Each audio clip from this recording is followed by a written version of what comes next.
Donc bonjour, aujourd'hui je vais vous présenter un problème qui est plutôt avancé, plutôt difficile sur la recherche d'un nombre, d'un réel, qui va vérifier une certaine propriété. Donc ça c'est très souvent fait en maths. Une équation c'est ça, c'est trouver un nombre qui va respecter une certaine propriété. Par exemple, on veut chercher le nombre euh, élevé au carré qui va être égal à 9 par exemple. Eh bien, en faisant des tests, en testant les premiers entiers ou en appliquant la fonction racine carrée, on peut trouver que x égale à 3 ou x égale à moins 3. Donc là, on a bien cherché un nombre. Donc x, ici, ça va être là c'est un entier, mais ça peut être un réel, tel que i soit élevé au carré est égal à un autre. Donc là, ici 9. Mais on peut très bien chercher un nombre x tel que x carré plus 2x plus 1 est égal à 0. Ça, c'est une équation du second degré. Et là, on peut trouver facilement que x égale à moins 20 si on connaît nos formules et surtout que là, c'est une identité remarquable, donc on peut trouver facilement. Donc tout ça pour vous dire que le problème se rapproche de ça dans la dans, dans le fond, dans la forme, pardon, dans la forme, mais ça va être plus compliqué dans le fond, ça va pas être aussi simple, parce que la propriété est un peu plus dure, est un peu plus dure. Donc, je vais découper cette vidéo en deux parties. La première qui va être plus pour ceux qui font pas de maths, mais pour comprendre quand même le problème et l'enjeu derrière, quelle est cette propriété, pourquoi c'est difficile à trouver, pourquoi c'est plus dur qu'une simple équation par exemple. Une deuxième partie qui va être plus pour les personnes plus avancées qui ont déjà des connaissances qui vont permettre du coup de comprendre le raisonnement, qui va permettre de trouver la valeur de x. Et enfin une conclusion. Voilà, deux parties qui va permettre de donner envie que les gens moins forts en maths puissent regarder la vidéo. Je pense à toi Liam, même si je sais pas si tu vas regarder cette vidéo, mais voilà. La propriété, c'est celle-ci. Donc, on va dire que x est pétillant. Pétillant, c'est juste un adjectif pour décrire ce nombre. C'est pas très important. C'est un nombre tel que la partie entière de x puissance 2 puissance n plus 2 est un carré parfait pour tout n supérieur ou égal à 1. Donc, pour bien comprendre cette propriété, cette expression, on va prendre un exemple. Donc, par exemple, pour x égale à 2,5, on va calculer la partie entière de x puissance 2 puissance n plus 2 pour n égale à 1. Ensuite, il faudrait faire la même chose pour n égale à 2, etc. Mais je ne vais pas faire. Je ne vais pas faire pour l'instant. Donc, je remplace. Donc, pour x égale à 2,5, n égale à 1, j'ai partie entière de... Donc ça, si ça peut vous gêner, c'est juste une notation, c'est comme une fonction. Par exemple, la partie entière de 2,5, c'est 2. La partie entière de 2,5, c'est 2. J'enlève la partie décimale. Donc la partie entière de 2,5 puissance 2 puissance 1 plus 2. Donc je vais calculer ce qu'il y a dans la fonction d'abord, de la fonction partie entière. Donc 2,5 au carré. Je prends ma calculatrice, ça fait 6,25, je l'ai calculé avant. Donc partie entière de 6,25 plus 2. La partie entière de 6,25 c'est 6, plus 2 ça me fait 8. Donc ok, j'ai calculé pour n égale à 1 et x égale à 2,5. Et je veux que le nombre ici 8 soit un carré parfait. Qu'est-ce qu'un carré parfait? C'est le carré d'un nombre entier. Donc par exemple là, 8 c'est 2 racines de 8, c'est 2 racines de 2 au carré. 2 racines de 2 c'est pas entier, donc c'est pas Donc c'est pas un carré parfait et 2,5 n'est pas pétillant. Donc là, je fais un test comme dans l'équation au début. C'est comme si je testais x égale à 2,5 pour savoir si 2,5 au carré c'est égal à 9 dans l'exemple du début. Et bien là, c'est pas égal, donc ça veut dire que 2,5 n'est pas une solution de l'équation. Et là, 2,5 n'est pas un nombre pétillant. Donc, pour que vous compreniez, je fais encore l'analogie. Je ne sais pas si c'est efficace, bon j'espère. J'espère que vous comprenez. Voilà. Donc là, pour n égale à 1, on a déjà vu que c'était pas un carré. Mais si on testait un autre nombre et qu'on voyait que c'était un carré, il faudrait tester pour n égale à 2, pour n égale à... Si c'est bon, pour n égale à 3, si c'est bon pour n égale à 4, etc. Pour une infinité en fait. Et c'est pour ça qu'on va pas faire ça à la main, mais on va prendre des notations pour pouvoir trouver la valeur. Du coup, c'est pour ça que je rentre dans la partie 2, pour les gens qui ne connaissent pas les maths, qui n'ont pas trop de connaissances, ça va être un peu compliqué, donc je vous conseille d'aller vers la conclusion directement. Donc, ok. Donc, pour trouver ce réel x, je vais poser une suite. Poser une suite U1. Déjà, je vais prendre un entier k supérieur ou égal à 1. Et je vais poser U1 égale à k plus 1 au carré. Et UN plus 1 égale à UN moins 1 au carré pour n supérieur ou égal à 2.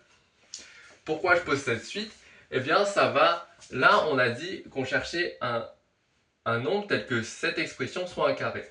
Eh bien, on va essayer... Là, on va admettre... J'ai trouvé cet exercice dans un problème, donc là, ils connaissent la solution. Donc, on peut directement faire ça. Mais sinon, il fallait faire un travail de recherche pour trouver cette expression. Bon, bref, je passe. Donc, ça, c'est un carré. U2, ça va être un carré. U3, ça va être un carré. Si on montre qu'il existe un réel pour lequel ça soit égal à UN, eh bien, je pourrais conclure. Donc ça, c'est pour vous donner la logique de pourquoi on pose cette suite. Donc si on trouve un réel tel que cette expression avec le réel x ici soit égal à un pour chaque n, eh bien on aura trouvé un réel qui est un carré d'un nombre qui est un carré parfait, donc le carré d'un nombre entier, puisque k, oui, je n'ai pas dit, mais k supérieur ou égal à 1 entier. Et ça va être entier, puisque tous les un, c'est un entier, et moins 1 au carré, ça reste entier. Bon, je ne sais pas si je m'exprime très bien, mais bon. Ok, donc c'est pour ça qu'on va poser une autre suite à n, telle que an puissance 2 puissance n plus 2 soit égal à un. Et en fait, on va essayer de trouver cet an. Ok. On va aussi poser une autre suite, telle que bn puissance 2 puissance n plus 1 soit égal à un. Vous allez comprendre pourquoi après, c'est pour mettre une limite et pour prouver que an est convergente. Ouais. Donc, ok. Donc là, on a posé cette expression qui ressemble bien à la propriété qu'on souhaite trouver pour un certain x. Là, notre x, c'est an, donc on va devoir trouver an. Sauf que an, un, c'est une variable, ça change en fonction de n. Donc an, ça va aussi changer en fonction de n. Sauf que on va pouvoir trouver une valeur pour an quand n va tendre vers l'infini, qui va pouvoir respecter cette valeur. pouvoir respecter la propriété. Donc ce qu'on va chercher en fait, c'est la limite de la suite AN. Bon là, c'est pour ceux qui font des exercices. Là, cette définition de suite, elle est un peu compliquée parce que on a un exposant n dans la définition. C'est pour ça que c'est un peu compliqué. Et pour montrer que AN est convergente, on va utiliser la suite BN et on va utiliser le théorème de convergence monotone. Donc, on va d'abord montrer que AN est croissante. Pour montrer que AN est croissante, montrer que AN plus 1 moins AN, ça soit positif, puisque pour que AN plus 1 soit supérieur à N. Sauf que nous, on a AN puissance 2 puissance N, donc on ne peut pas calculer directement ça, parce que sinon on aurait une racine 2 puissance N, et c'est pas pratique. Donc ce qu'on va faire, c'est qu'on va calculer AN. Ça, c'est équivalent à ce que AN plus 1 puissance 2 puissance N moins AN puissance 2 puissance N est supérieur à 0. Pourquoi? Parce que la fonction 2 puissance N, elle est croissante sur l'intervalle 0 plus l'infini. Croissante sur 0 plus l'infini. Pas le temps d'écrire. Donc, il faudrait montrer que nos AN sont positifs. Pour l'instant, je l'admets. Mais ça vient du fait que K est supérieur ou égal à 1. Donc, ça, c'est supérieur ou égal à 3. Et donc, ça, c'est supérieur ou égal à 1. C'est supérieur à 0. Donc, c'est positif. Donc, je peux bien faire ça. Mais je ne vais pas le faire. J'ai pas assez de temps. Donc, je ne vais pas le faire. Ah oui, je me suis trompé. C'est 2 puissance N plus 1, N plus 1. Puisque là, en remplaçant n plus 1, enfin en ayant n plus 1 ici, ça va bien changer le n plus 1, on ajoute 1. Ça va être égal à un plus 1 moins 2, par définition. Je vous laisse vérifier. Et à n, donc 2 puissance n plus 1, c'est 2 puissance n le tout au carré. Bon, ça faudrait que je le montre aussi, mais pour l'instant, je vais pas... Pour que la vidéo ne dure pas 1 heure, je vais continuer. Donc un plus 1 moins 2 moins un moins 2 au carré. Donc ça, je ne sais pas encore que c'est supérieur à 0, je vais le calculer. Ça, c'est ce que je veux montrer pour montrer que la suite est croissante. Et donc, je vais le réécrire. N plus 1, 2 puissance n plus 1 moins an 2 puissance n plus 1, c'est égal à un plus 1 moins 2 moins un moins 2 au carré, par définition. Un plus 1, c'est égal à un moins 1 au carré moins 2 moins un carré moins plus 4n, 4un, pardon, moins 4. Je vous laisse développer pour vérifier. Ça, je peux le distribuer. J'ai oublié de marquer pour tout n supérieur ou égal à 1. Il faut bien le dire. Donc ça fait un carré moins 2un plus 1 moins 2 moins un carré plus 4un moins 4. Un carré simplifie. J'ai plus 1, moins 2, moins 1, moins 4, moins 5. Et là, j'ai 4un moins 2un, ça me fait 2un. Ok, et ça c'est positif, parce que si je factorise par un, ça me fait ça. Et un est supérieur ou égal à 3. C'est un résultat qu'on va admettre, comme je l'ai dit avant, mais ça vient de ça en fait. Si je calcule là, ça fait 1 plus 1, 2. 2 au carré, ça fait 4. Donc c'est bien supérieur ou égal à 3. Bref. Là, c'est intéressant. Juste pour ceux qui font... enfin, juste à une technique de calcul. Si on a ça, eh bien, 2un, cette expression, c'est bien de factoriser pour bien avoir cette expression qui est donc positive puisque un est supérieur ou égal à 3. Et donc ça permet de bien mettre en avant. Et si je n'avais pas rajouté cette ligne, j'aurais dû partir de là et dire que c'est équivalent à ce que 2un soit supérieur ou égal à 6. Et ça m'aurait rajouté une ligne et une équivalence qui est lourde dans la rédaction. Donc ça, c'est mieux. Enfin, je trouve ça mieux. Après, faire 2un supérieur ou égal à 3, c'est pas non plus faux, mais comme ça, je trouve ça mieux. Ok, donc, on a montré que ça, c'était positif. Donc, an plus 1 moins an est supérieur à 0, donc la suite est croissante. Et je ne vais pas faire la rédaction, je n'ai pas le temps. Ok, maintenant il faut que je montre qu'elle est majorée pour utiliser le théorème des suites convergentes monotones, théorème de convergence monotone. Oui, si je ne connais pas le nom du théorème, ça ne va pas le faire. Ok. Pour ça, je vais montrer que je vais utiliser la suite de Bn. Puisque là, je ne l'ai pas encore utilisé. Je vais l'utiliser. Donc, je vais montrer que Bn est décroissante. Donc, comme d'habitude, je fais la même chose. Je calcule Bn puissance n plus 1 moins Bn puissance 2 puissance n plus 1. Donc, qui est équivalent à ce que Bn moins Bn plus 1 moins Bn est supérieur. Et donc, il faut que je montre que cette expression soit négative.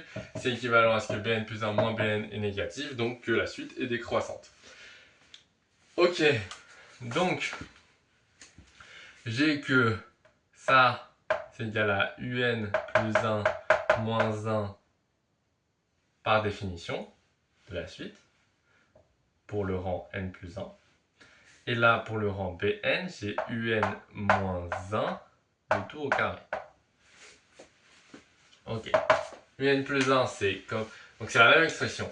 C'est un moins 1 au carré moins 1 moins un moins 1 au carré. Là, ça se simplifie directement. C'est plus simple que avant. Et moins 1, c'est négatif. Ok. Donc Bn est décroissante. Donc là c'est intéressant parce que j'ai que an puissance 2 puissance n, c'est un moins 2. Mais un moins 2, c'est un moins 1 moins 1. Donc c'est Bn puissance 2 puissance n moins 1. Donc an puissance 2 puissance n est inférieur à Bn puissance 2 puissance n. An c'est Bn, an puissance 2 puissance n, c'est égal à Bn 2 puissance n moins 1, donc c'est inférieur. Passage de cette ligne à cette ligne, si vous ne comprenez pas, je vous laisse tester avec... faut juste, c'est moins 1, donc ça va. Ok. Donc j'ai ça, mais j'ai montré que an c'est croissant. Bon. Avant ça, ça c'est équivalent parce que an soit inférieur à bn. J'ai montré que an c'était croissant et que bn c'était décroissant. Donc ça veut dire que pour tout n supérieur ou égal à 1, A1 est inférieur ou égal à an, qui est strictement inférieur à Bn, qui est inférieur ou égal à B1, puisque la suite Bn est décroissante. Donc, ça veut dire que pour tout An, eh bien, elle est majorée par B1, et même par Bn. Mais ça, c'est ça, on va l'utiliser après. Ok. Ça nous permet... donc, ça veut dire que AN est majorée. Donc, AN est croissante et majorée par le terme B1 qu'on peut calculer. B1, c'est je vous le fais, c'est k plus 1. Et A1, je vous le calcule. Vous pouvez vérifier en calculant ça, en remplaçant n par 1 ici, et en calculant U1 ici. Ça, c'est égal à k, ça, c'est égal à k plus 1. L'exercice, pourquoi c'est intéressant? Parce que ça nous permet de... Dans l'exercice, on nous dit qu'il existe un nombre pétillant dans chaque intervalle d'entiers consécutifs. C'est-à-dire entre 1 et 2 d'entiers supérieurs ou égal à 1. Entre 1 et 2, il y a un réel pétillant. Entre 2 et 3, il y a un réel pétillant, donc différent de l'autre. Entre 3 et 4, il y a un réel pétillant. Donc ça veut dire qu'il y a une infinité de réels pétillants. Mais bon, ça c'est pas grave.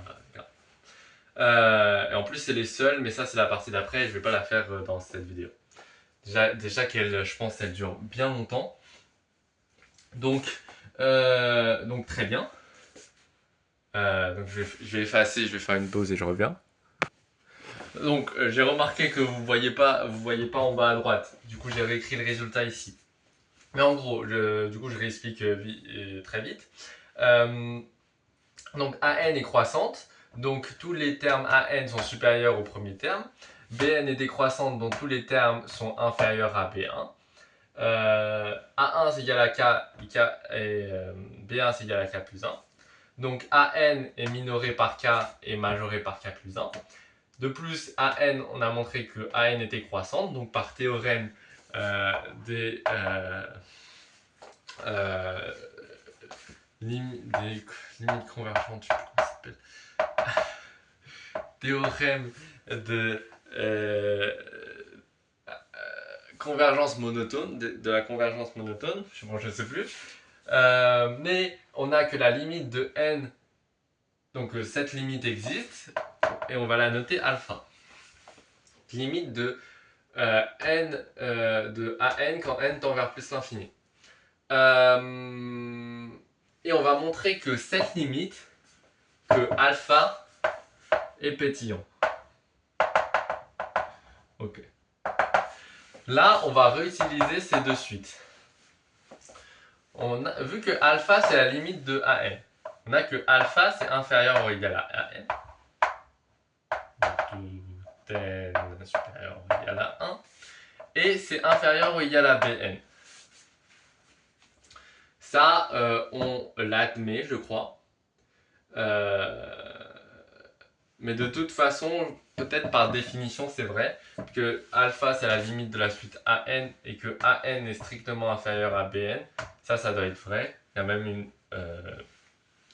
c'est même strictement inférieur à BN. Et c'est utile. Oui, c'est utile. Il faut que ce soit strictement inférieur à BN. Ok. Maintenant, pour montrer que c'est pétillant, on va revenir à la définition. C'est un nombre tel que... Si on le met si on fait cette opération de 2 puissance 2 puissance n, et qu'on fait la partie entière, et qu'on lui rajoute 2, c'est un carré. En fait, on va montrer que ça va être égal à UN. Ok. Pour l'instant, on n'a que c'est ça. J'applique la fonction de puissance n. Vu que tous les termes sont supérieurs à 0, l'ordre ne change pas. Puis, là, ce qui va être intéressant, c'est la partie entière. Quand j'applique la partie entière à AN puissance 2 puissance n, vu que AN c'est 2 puissance 2 puissance n, c'est un entier, ça ne va pas changer. Pareil pour BN, c'est un entier, donc ça ne change pas. Maintenant, ce qui est intéressant, on va revenir à la définition des suites. À n puissance 2 puissance n, c'est un-2. Et Bn, c'est un-1. Et là, c'est intéressant. J'ai la partie entière d'un réel, pardon, qui est compris entre un-2 et un-1. Sauf que un-2 et un-1, c'est deux nombres consécutifs. Donc la partie entière d'un réel compris entre deux nombres consécutifs, bah, c'est le réel d'avant. C'est l'entier d'avant. Donc en fait, ça veut dire que la partie entière de alpha puissance 2 puissance n, c'est égal à un moins 2.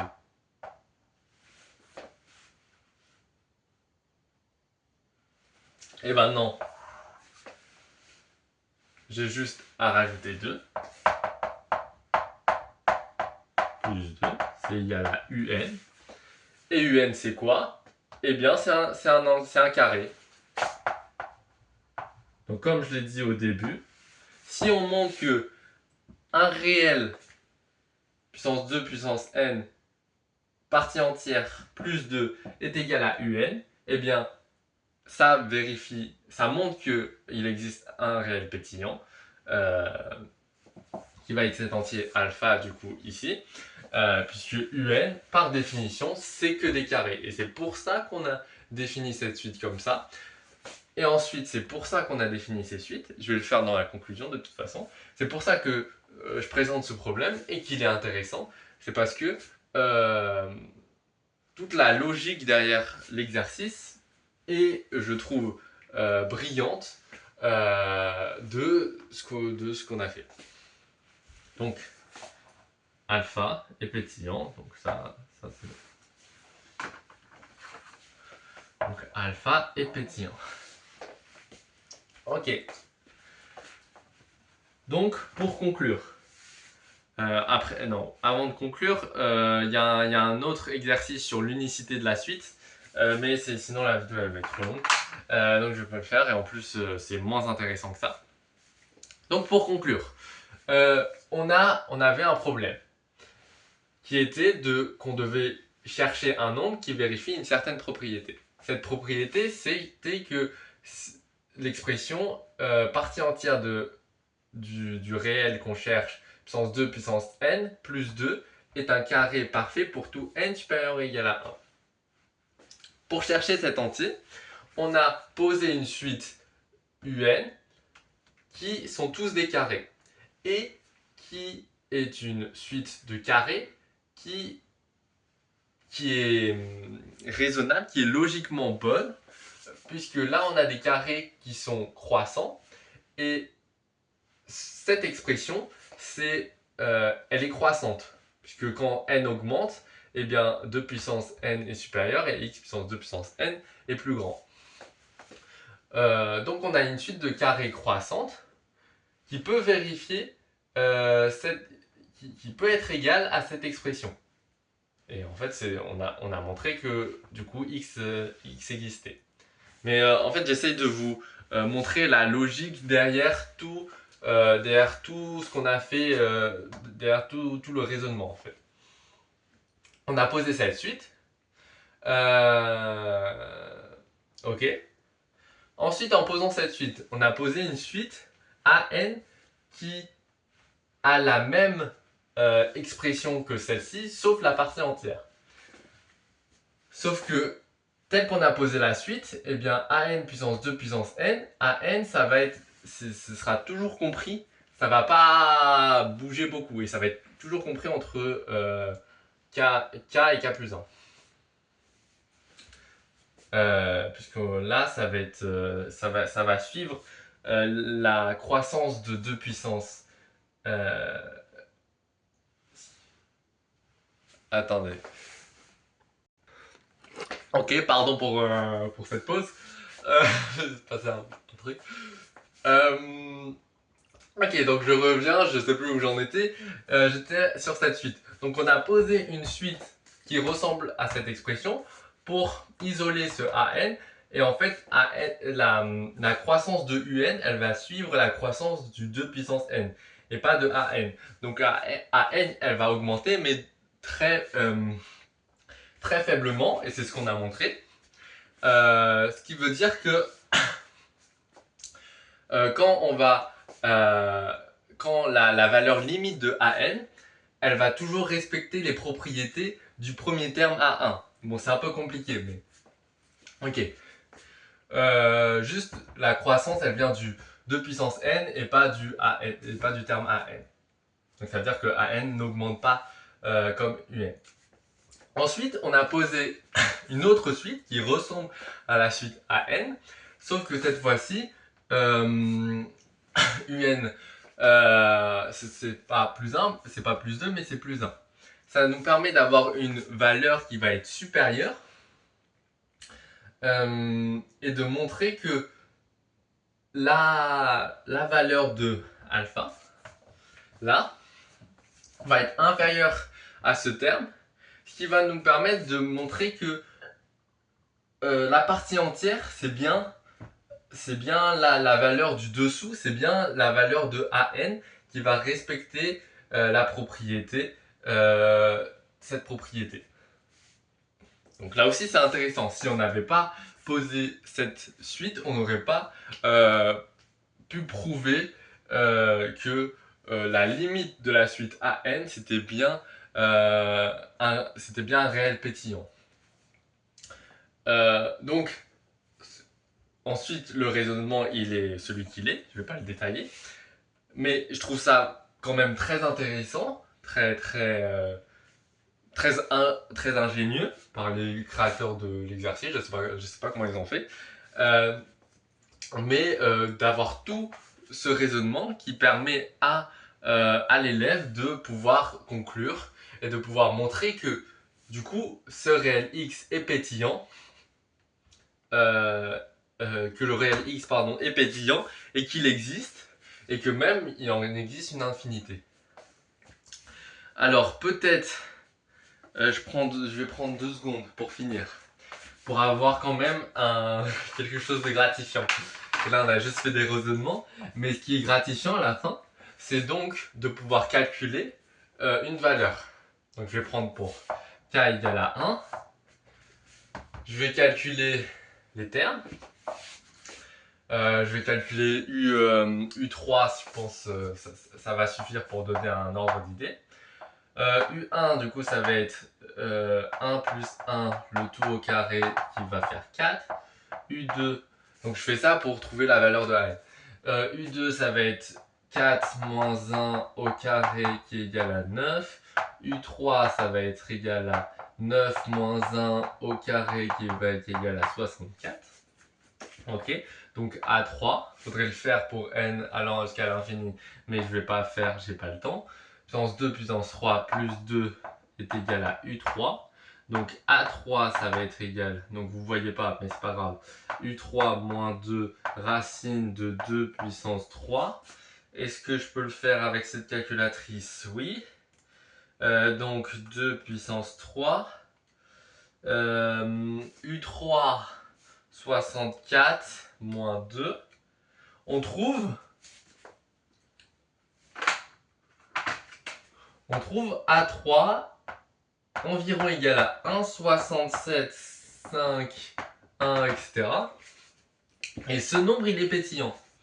Du coup, on a trouvé, en faisant des tests, on aurait, je sais pas si je l'ai dit au début, je crois pas, mais en faisant des tests, on n'aurait jamais pu trouver cette valeur. Et là, je suis qu'à l'entier A3, il faudrait calculer A4, A5, etc. pour trouver vraiment la valeur, la limite de la valeur. Mais ce réel approximatif, il va vérifier la propriété. Et en fait, c'est très jouissif. Enfin, c'est très jouissif. Vous allez me prendre pour un fou. Mais c'est très gratifiant de... Ok, j'ai cette propriété, je cherche un nombre qui vérifie cette propriété. Grâce à tout ce raisonnement très ingénieux, j'ai pu trouver ce réel qui fonctionne et c'est juste trop bien. Bon voilà, c'était juste ça. Donc j'espère que ça vous aura intéressé, peut-être pas, désolé. Et à bientôt pour une autre vidéo. Voilà. Merci d'avoir regardé. Elle est un peu longue la vidéo, je sais, désolé. Skipper la partie 2, elle est trop dure. Voilà, conseil. Hop.